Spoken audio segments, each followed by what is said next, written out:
Hi, I'm James Busuttil. I'm the Managing Director of Central Real Estate Limited that operates Remax Central in Attard, Birkirkara and Naxxar.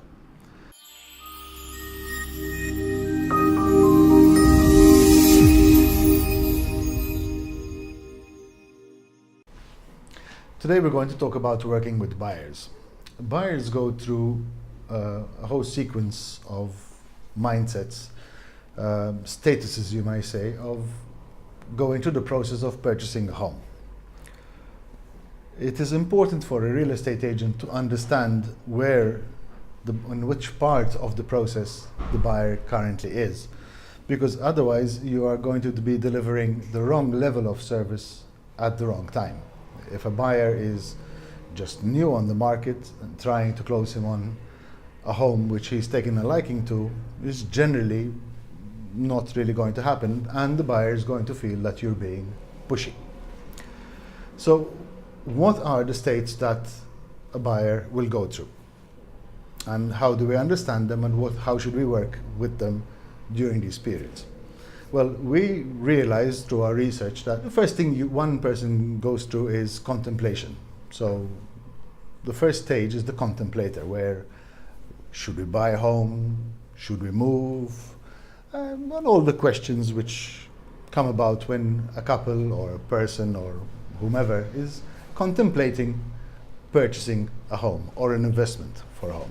Purchasers who are only contemplating whether they should move or not are going to go online, like everybody else, and look for homes or properties which they may be interested in, browse, and you may find that they will send an email inquiry with a question or two. Frequently we find without the phone number, they just want email correspondence, not too much pressure. Although some of them may actually pick up the phone and call, you never know. They're contemplating whether they should buy or not. At this stage, they don't know what they should be buying, what they can probably afford, and stuff like that. So once you have this lead, it's not something you should be closing on. Had you shown a house and they liked it, you should not be trying to close them. At this stage, they are not ready to buy as yet. Following contemplation comes, we find, excitement. So the excited buyer is now decided that yes, we will move, yes, we will buy a property. And we notice these because they're inquiring with everybody on every site. Administrators of sites will see that they get 10 inquiries for 10 different agents in the same night from excited buyers. And then they're calling everybody, and they'll come and see anything which you're offering right now because they're inexperienced and they're just looking to learn. It's a very short phase. They don't stay long in this phase. And the next move is the change, is when fear begins to kick in. And we call this the fearful stage, where they realize that there's stamp duty, notary fees, banks, MEPA, and a myriad of other complications that come along with purchasing a home when you don't know how to do so. And this puts them into what we call a fearful state. This state is very much mixed with the next stage, which they're intermeshed, quite frankly, which is the knowledgeable phase, when the knowledge they are finding, they are learning, is pushing the fears away because they are understanding what they were afraid of, and it's not the end of the world and can be handled. So these two phases, the fearful and the knowledge phase, they're pretty much intermeshed. One replaces the other. And you will find that buyers spend the longest portion of their process of hunting for a home or a property in this phase, in these two phases mixed together. During this time, they will visit properties, they will choose preferred agents, and this is the important aspect for you to maybe latch onto here, the preferred agent, because from all the people they spoke to in their excited phase, they've picked a few whom they're happy to work with and who seem happy to work with them. And as an agent who's working with a buyer, you need to keep this in mind, because you may not be able to sell to them right now, but this is the time when you're building a relationship, building trust with them, so that at a later stage when they are ready to buy, you are one of the preferred agents. And at this time they may place a few offers, sometimes too low, and miss out on a property and regret it maybe. Sometimes they will place an offer which is accepted and not buy the property. Have you ever encountered that? And again, they live to regret it. It's all part of their learning process.